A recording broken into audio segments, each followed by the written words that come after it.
अस्सलाम वालेकुम नाजरीन, आप देख रहे हैं IR की न्यूज़। मैं हूं कायनात मीर। नाजरीन, इमरान रियाज खान ने अपने वीलॉग की इब्तिदा में ये बात बताई है कि पाकिस्तान तहरीक इंसाफ ने मानसहरा जलसे में एक जबरदस्त पावर शो करते हुए अपने सवाबी से शुरू होने वाले मोमेंटम को मेंटेन किया है। नाजरीन, उन्होंने बताया कि पाकिस्तान तहरीक इंसाफ इसी तरह का मोमेंटम जारी रखना चाहती है और उसके लिए उन्होंने बहुत से मुख्तलिफ मकामात पर जलसे करने के प्रोग्राम बनाए हुए हैं। नाज़रीन, इन सब जलसों में सबसे अहम जलसा लाहौर का है, जो कि मीनार पाकिस्तान पर होने जा रहा है। मगर क्या पाकिस्तान तहरीक इंसाफ पंजाब के मैदान में कामयाब हो सकेगी या नहीं, ये आने वाले दिनों में हम देख सकेंगे। लेकिन पंजाब हुकूमत पूरी कोशिश कर रही है कि किसी भी तरीके से पाकिस्तान तहरीक इंसाफ के जलसे को रोका जा सके, क्योंकि पंजाब हुकूमत को ये खौफ है कि अगर किसी भी तरह पाकिस्तान तहरीक इंसाफ ने पंजाब में एक बार फिर से मोमेंटम कायम कर लिया तो पाकिस्तान तहरीक इंसाफ को रोकना मुश्किल हो जाएगा। उसके लिए हर तरह के हथकंडे अपनाए जा रहे हैं। गिरफ्तारियों से लेकर छापे तक, रुकावटों तक। पाकिस्तान तहरीक इंसाफ के जलसे को नाकाम बनाने के लिए पंजाब हुकूमत हर तरह मेहनत करती हुई नजर आ रही है। देखना ये है कि पाकिस्तान तहरीक इंसाफ इन तमाम हालात के बावजूद भी क्या जलसा कर सकेगी या नहीं। मानसरा में पाकिस्तान तहरीक इंसाफ ने एक बड़ा तगड़ा जलसा किया है और पाकिस्तान तहरीक इंसाफ का ये जो जलसा था, ये कोई नेशनल लेवल की अनाउंसमेंट नहीं थी। शहजादा गुस्ताफ साहब, जिन्होंने मियां नवाज शरीफ को शिकस्त दी थी इंतखाबात में, उन्होंने ये जलसा अरेंज किया था मानसरा में। वो वहाँ से मेंबर कौमी असम्बली बने नवाज शरीफ साहब को हराने के बाद। तो इस जलसे में लंबे अरसे के बाद पहुँचे शेर अफजल मरवत साहब और उन्होंने कहा जी इससे पहले मैं पंजाब गया था, गिरफ्तार हो गया था, लेकिन अब जब मैं पंजाब जाऊंगा तो हज़ारों की तादाद में अपने साथियों को साथ लेकर जाऊंगा, तो देखते हैं कि हमें कैसे गिरफ्तार किया जाता है। दूसरा, उन्होंने कहा कि इस्लामाबाद में भी वो जलसे के अंदर अपना रोल प्ले करेंगे। और मेरी खैबर पख्तूनख्वा की गवर्नमेंट के कुछ लोगों से बात हुई, उन्होंने कहा जी पूरी तैयारी हो रही है और पाकिस्तान तहरीक इंसाफ खैबर पख्तूनख्वा से पूरी ताकत के साथ जाएगी और 22 तारीख के जलसे के अंदर शिरकत करेगी। जबकि पंजाब के अंदर जो पाकिस्तान तहरीक इंसाफ की इस वक्त क़यादत है, उनके हालात आपके सामने हैं, लेकिन जो MNAs, MPAs या उम्मीदवारान थे वो अपने अपने तौर पे कोशिश कर रहे हैं। दूसरा, पंजाब में एक मोमेंटम बन जाता है पाकिस्तान तहरीक इंसाफ का। इमरान खान साहब को पंजाब में पाकिस्तान तहरीक इंसाफ ने या आम लोगों ने बहुत अच्छा रिस्पॉन्ड किया है। अब ये शरीफ खानदान का वैसा किला रहा नहीं। मामला सिर्फ इतना है कि वहाँ पे शरीफ खानदान की एक ज़िद है कि कुछ भी करके, पुलिस को इस्तेमाल करके, फोर्सेस को इस्तेमाल करके, लाठी गोली की सरकार बना के, कुछ भी करके लोगों को दबा कर रखो और पंजाब में खुलकर सामने ना आने दो। हालांकि पंजाब ने जिस तरह वोट निकल कर डाले इमरान खान साहब को, वो किसी सूरत भी खैबर पख्तूनख्वा से कम नहीं था। लेकिन पंजाब के अंदर धांधला बहुत बड़े पैमाने पर किया गया, क्योंकि पंजाब से ही PMLN की हुकूमत बनानी थी और यही सारी डील थी और यही सब कुछ किया गया। खैबर पख्तूनख्वा में वो सारा कुछ करना मुमकिन ना हुआ, हालांकि कोशिश तो वहाँ पर भी की गई थी। बहरहाल मानसरा का जलसा काफ़ी बड़ा था, तगड़ा था। PTI मोमेंटम गेन कर रही है। उनका ये कहना है कि इस्लामाबाद में वो जलसा करेंगे। अगर तो वो जलसा नहीं रुकता, एक मरतबा फिर कैंसिल नहीं होता, तो इस्लामाबाद के अंदर फिर पता चलेगा कि पाकिस्तान तहरीक इंसाफ अब कहाँ खड़ी है। पंजाब से, रावलपिंडी, इस्लामाबाद से कितने लोग निकलते हैं, खैबर पख्तूनख्वा से कितने लोग पहुँचते हैं और इस्लामाबाद का जो जलसा है वो कैसा इम्पैक्ट क्रिएट करता है। तरनौल का मकाम है जहाँ पर यह जलसा किया जाएगा। इसके अलावा एक जलसा लाहौर का भी ड्यू है और अगस्त के आखिर में कहा जा रहा है कि लाहौर में भी जलसा किया जाएगा। फिर ISF ने अपनी एक तहरीक शुरू की हुई है, इंसाफ स्टूडेंट फेडरेशन ने। वो ये कह रहे हैं कि इमरान खान साहब को अगर अगस्त के अंदर रिहा ना किया गया तो अगस्त के इख्तिताम के बाद वो अपनी तहरीक शुरू कर देंगे। और ये तहरीक उन्होंने कहा कि बिल्कुल वैसे होगी जैसे बांग्लादेश में तलबा की एक तहरीक चली है और वो पुरअमन तरीके से निकले थे अपना एहतजाज करने के लिए, लेकिन वो पुरअमन तहरीक तब पुरतशद्दुद बन गई जब बहुत सारे तलबा को जान से मार दिया गया बांग्लादेश की सिक्योरिटी फोर्सेस की जानिब से, और उसके बाद फिर कुछ भी नहीं बचा।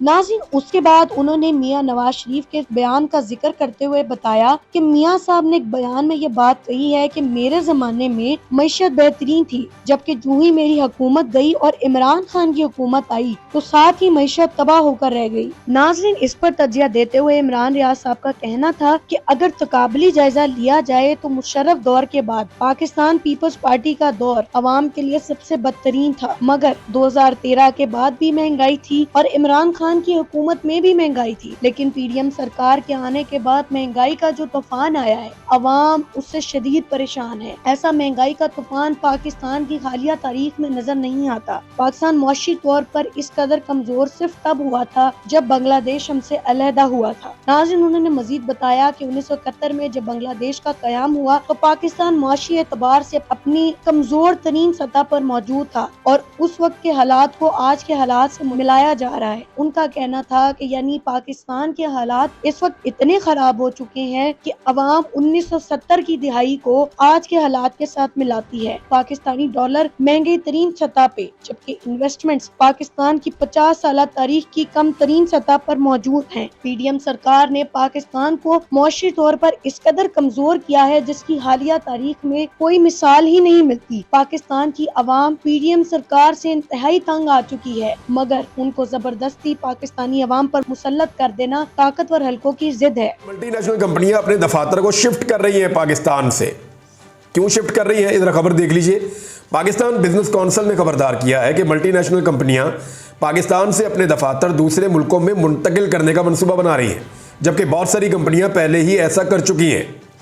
और दुबई चैम्बर ऑफ कॉमर्स की एक रिपोर्ट आई सामने, पाकिस्तान की नहीं, दुबई चैम्बर ऑफ कॉमर्स की, और ये एक मुल्क है। उसमें बताया गया कि जनवरी से लेकर जून तक, यानी इन्हीं 6 महीनों के अंदर 2024 में दुबई में 3,986 पाकिस्तानी कंपनियां रजिस्टर्ड हुई हैं। नतीजतन पाकिस्तान इस फेहरत में दूसरे नंबर पर आने वाला मुल्क बन गया है। ये तादाद 2023 में इसी मुद्दत के दौरान रजिस्टर्ड 3,395 कंपनियों के मुकाबले में 17% ज़्यादा हो चुकी है। यानी बहुत बड़ी तादाद में जो पाकिस्तान के अंदर कंपनियां चल रही हैं वो पाकिस्तान में इंटरनेट के मसाइल से तंग है, गवर्नेंस के मसाइल से तंग है, पाकिस्तान के अंदर सहूलियात मौजूद नहीं है, बिजली की कीमतें कहीं से कहीं जा रही हैं, कॉस्ट ऑफ प्रोडक्शन बढ़ती चली जा रही है, फिर बिजली आती भी नहीं है, स्टेबिलिटी है नहीं इस मुल्क के अंदर, सिक्योरिटी के इश्यूज अलग है। तो वो यहाँ से भाग के दुबई जा रहे हैं। वो ये कह रहे हैं हम कारोबारी करते हैं ना पाकिस्तान में, ठीक है, जो कारोबार हमारे लोग हैं वो यहाँ पे काम करते रहेंगे, वर्कर्स, हम चलते हैं जाके दुबई में दफ्तर बनाते हैं, वहाँ जाके बैठते हैं। जिस कंपनी के पास 4 पैसे इकट्ठे हो जाते हैं या उनका साइकिल चल जाता है, वो पाकिस्तान से दफ्तर उठा के दुबई में ले जाते हैं। उसका रीज़न क्या है? उसका रीज़न यही है ना कि यहाँ पे अपने आप को महफूज महसूस नहीं करते सरमायाकार। लॉ एंड ऑर्डर की सिचुएशन आपके सामने है, जमहूरियत के हालात आपके सामने हैं, आज़ादी इज़हार राय के हालात आपके सामने हैं, सिक्योरिटी के इशूज़ आपके सामने हैं, फिर गवर्नेंस के इशूज़ बड़े सीरियस हैं। इन सारी चीज़ों के होते हुए फिर मल्टीनेशनल कंपनियों का रुकना बहुत मुश्किल हो जाता है। अब एक और रिपोर्ट के मुताबिक जो 1 लाख से ज़्यादा जो फ्रेश इंजीनियर्स हैं जिन्होंने प्राइवेट इंस्टीट्यूट या यूनिवर्सिटियों से या कॉलेजेस से इंजीनियरिंग की तालीम हासिल की है, वो बेरोज़गार बैठे हुए हैं। उन्हें रोज़गार मिल ही नहीं सकता पाकिस्तान में, क्योंकि है ही नहीं। पाकिस्तान में लगातार डाउनफॉल हो रहा है, ऊपर नहीं जा रहा कारोबार, और उसकी वजह से ये फर्क पड़ रहा है। नाज़रीन, उसके बाद उन्होंने IPPs के हवाले से बात करते हुए बताया कि हुकूमत आने वाले दिनों में IPPs के मामले पर खुद को क्लीन चिट देने जा रही है। ये मामले को इतना धुंधला कर देंगे कि आवाम को समझ ही ना आए कि आखिर इनके साथ गेम हुई क्या है। हुकूमत थोड़े दिनों में एक वारदात डालने वाली है, मैं आपको पहले ही बता देता हूँ। और ये करेंगे क्या, ये एक अजीबोगरीब किस्म का सिनेरियो क्रिएट करेंगे और सारे मामले को धुंधला देंगे। कैसे धुंधलाएंगे, मैं आपको इसके फैक्ट्स अभी बता देता हूँ। ये बिजनेस रिकॉर्डर के अंदर जो है उनके जो रिसर्च टीम है उनकी बड़ी तगड़ी है। उन्होंने इसके ऊपर एक बड़ा लंबा चौड़ा आर्टिकल भी लिखा है, दीगर कुछ और जगहों पर भी आर्टिकल छपे हैं। तो ये फैक्ट्स अब मौजूद हैं, अगर आप रिसर्च करें तो आपको मिल सकते हैं। लेकिन हकायक मैं आपके सामने बिल्कुल सिंपल करके रखने वाला हूँ कि एक्चुअली ये जो हुक्मरान इस वक्त मौजूद है हुकूमत में, ये कितने बड़े मुजरिम है कौम के, इन्होंने कितना नुकसान किया पाकिस्तान का, और अब ये किस तरीके से अपने आप को क्लीन चिट दिलवाने के चक्कर में है। ये पब्लिक के अंदर तासुर बनाएंगे। हमने तो पब्लिक के लिए बड़े अच्छे मुआहदे किए, हमने तो पब्लिक के लिए पॉलिसीज़ को रिव्यू किया। तो मैं आपके सामने अब कुछ फैक्ट रखने वाला हूँ। नंबर 1, पाकिस्तान में जो आपकी पावर जनरेशन पॉलिसी होती है ये बार बार बनती है, इसके अंदर चेंजिंग भी होती रहती है। 1994 में एक पॉलिसी बनी थी IPPs के हवाले से। 1994 में जो पॉलिसी बनी थी उसने लगभग 2002-2001 तक काम किया था।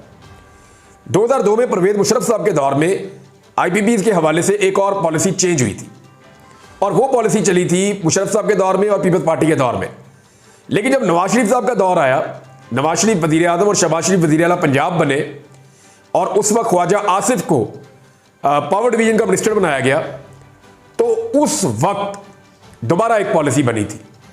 यानी 3 मेन पॉलिसीज हैं आईपीपीज को लेकर, एक 94 वाली है, एक 2002 वाली है, और उसके अंदर फिर तब्दीलियां होती हैं जाकर 2013, 14, 15 में जब नवाज शरीफ साहब आ जाते हैं।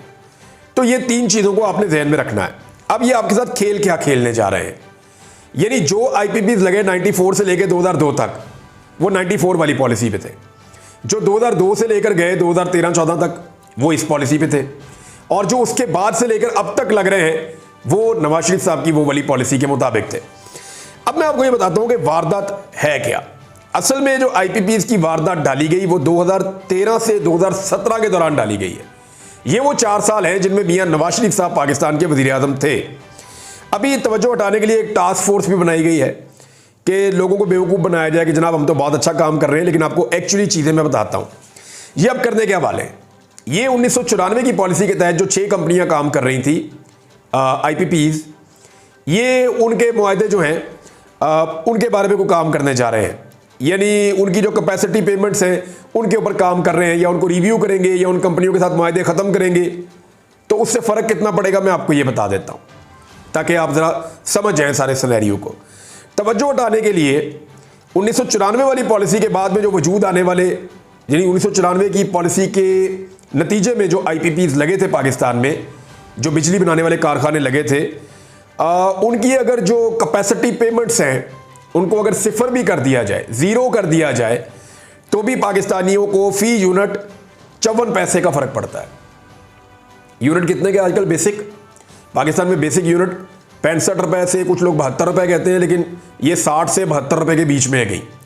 तो आप एवरेज 65 रुपए आप लगा लें बेसिक यूनिट पाकिस्तान में, तो उसमें 54 पैसे की कमी होगी अगर ये वो कर देते हैं। तो उसके बाद 2002 वाली जो पॉलिसी थी उसके नतीजे में जो कारखाने लगे थे बिजली बनाने वाले, अगर उनके कैपेसिटी पेमेंट को भी सिफर कर दिया जाता है तो जो फर्क पड़ेगा फी यूनिट पे वो पड़ेगा 85 पैसे, यानी टोटल 1 रुपया भी नहीं है।